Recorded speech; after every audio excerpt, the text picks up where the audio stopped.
Le vent se lève, c'est le titre de la pièce jouée depuis hier soir et jusqu'au 10 mars au Centre dramatique national de Nancy. Sur scène, 13 comédiens qui, dans une folie apparente, interpellent les incohérences et les maux de notre société actuelle.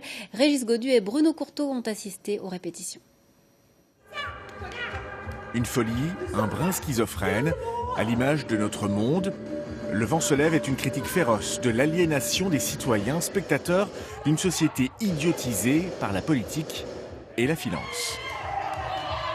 On peut éprouver une grande colère à voir que les gouvernants ne font que rabaisser en permanence, non pas le niveau de vie, bien sûr que ça abaisse le niveau de vie, mais le niveau de la force de vie des gens.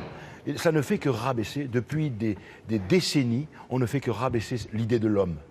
Nous traversons maintenant ce paysage dévasté par la guerre qu'une société livre contre elle-même et contre sa propre possibilité.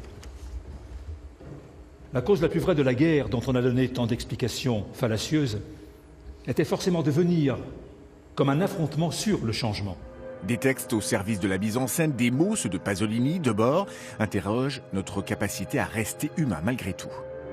C'est quoi le progrès si c'est pour que des millions de gens s'adonnent à l'idiotie souveraine, c'est-à-dire revendiquent même d'être totalement idiots, sans avoir de retour sur soi, sans avoir de retour sur la pensée, sur la manière d'appréhender sa propre vie et de dire qu'est-ce que je fais là, quoi, finalement, si ce n'est de répondre à des stimuli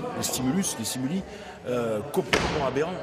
Le vent se lève, c'est l'invention en direct d'une utopie destinée à sauver l'homme. Voilà aussi. Aux États-Unis, après la crise des subprimes, des millions de gens ont dû abandonner leur maison et vivent dans des villes de tentes. On les appelle les Under the Bridge. Des villes entières sont devenues des villes fantômes. Détroit, Seattle,